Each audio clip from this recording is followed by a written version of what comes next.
Hello everyone, today we are here with TheCreepyDark. Hello. Is there anything you would like to say before we get started? Thank you for having me. Very much my pleasure. Okay, we will start with narrator questions for you, but we also have writer questions for you. Okie dokie. Do you have any plans for your channel? Well, right now I don't. I'm a little busy with my outside life to do any big projects, so I don't really have much time to push any focus. But hopefully, in the coming months, maybe years, depending on how things go, I've got the Zelda series. I do intend to finish this time, and I've got a couple of big videos for the end of that. And I do one day, if I can gain the funding, want to make some short live films based on some creepypastas. They're only sort of in the works in my head, but something I'd love to one day achieve. Okay. How did you come up with your channel name? I don't know, it was kind of funny. I sort of, because back when I started, you had a nice big choice of names. There wasn't anything that was really taken. And I kind of just asked myself, well, it's creepypasta, so what things are creepy? And it's only about 5 minutes I kind of come up with, well, there's one thing that most people are scared of, and that's either clowns or the dark. And I thought creepy dark kind of had a ring to it, and it just sort of happened. So I thought creepy clown might sound a bit stupid, but in the end I went with creepy dark. And it just kind of stuck with me, to be honest. Okay. How did your persona come to be? Well, I'm not actually an artist, so Mr. Creepypasta, I gave him some sort of ideas and said, could you draw this up for me? It was kind of somewhere between Venom from Spider-Man and like a fancy British ghost creature. But the current persona that I have is actually not much like the original that I had, because it used to be the top hat that I have covers my eyes, and it was just like an apparition with giant claws. And obviously now it's more of a like a proper humanoid figure form that dresses quite smartly. Because there's a lot of fan interpretations of my persona, and the one that I guess is most recognised is the one that Art of Lux have done. How has narrating changed you? Uh, it kind of hasn't really. I mean, I'm a lot more adept to telling stories, but other than that, it's not really had any real effect on my life. It's just kind of a more, I don't know. No, I wouldn't say it has much. Just that when I talk to people, I find that I can tell stories a little better off the top of my head. Can sort of improvise, telling people stuff that's gone on in the past, and whenever uh, I'm out with friends and stuff, I sometimes like to narrate with them. Other than that, it's not really changed much. How has narrating changed your life? I just enjoy reading stories more to people.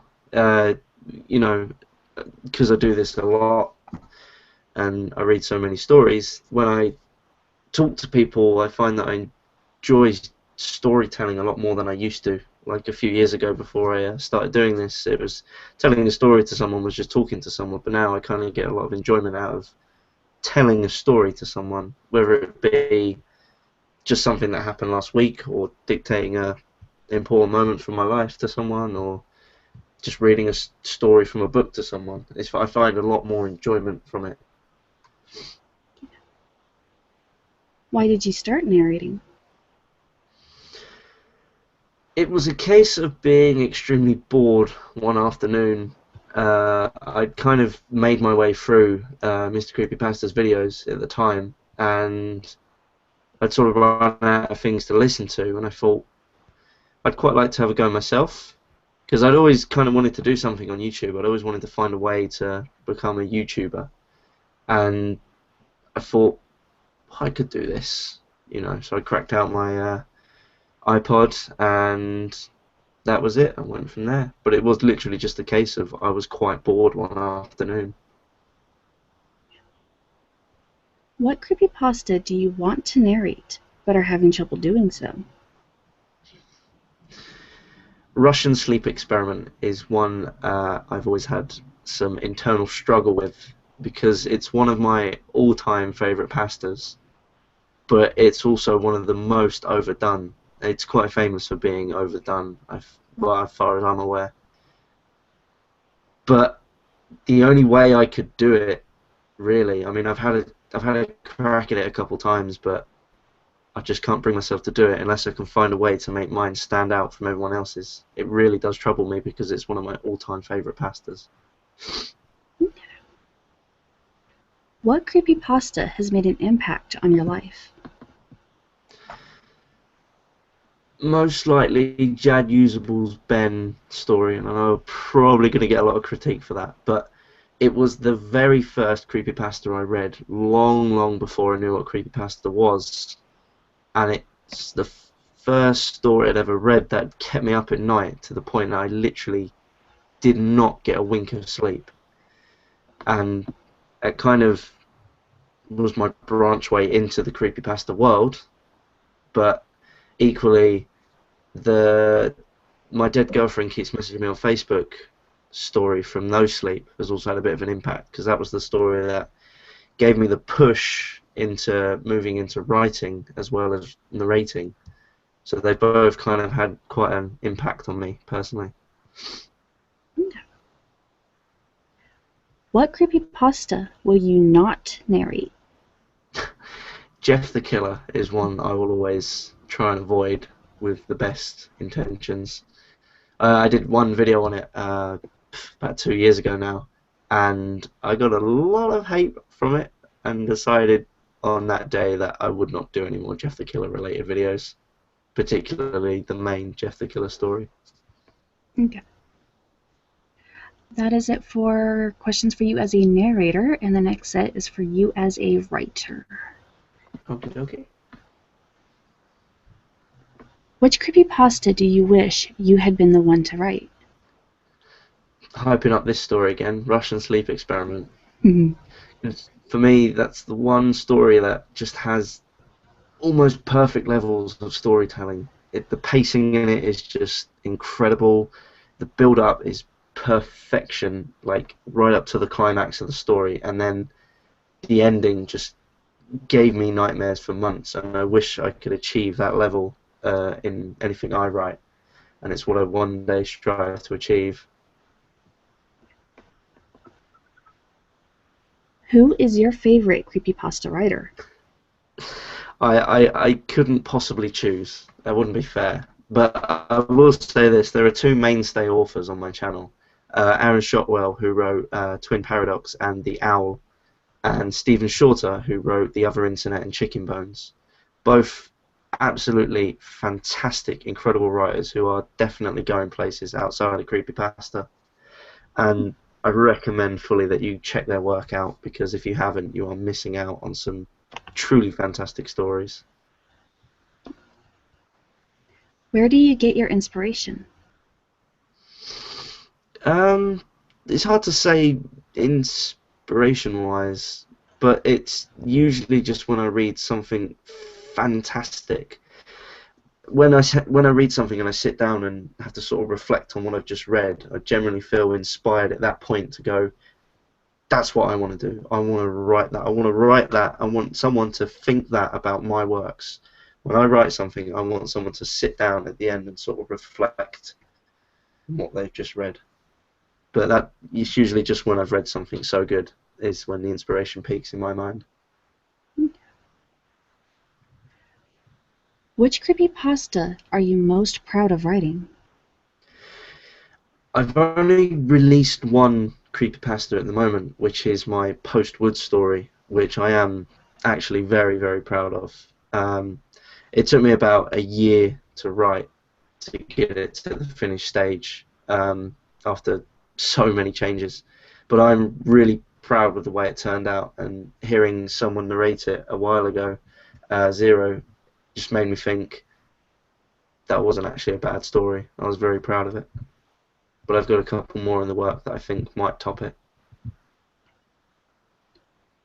Why did you start writing? Um,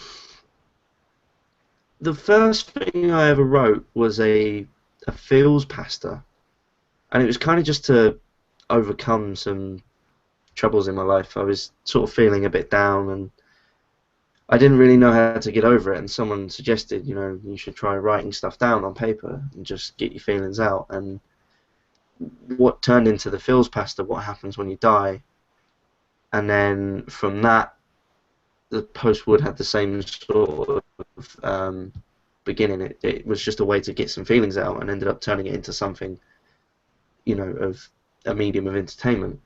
And after writing both those things, I thought, yeah, I could really get into this, and that's what sort of pushed me into more trying to start to write as well as narrate now.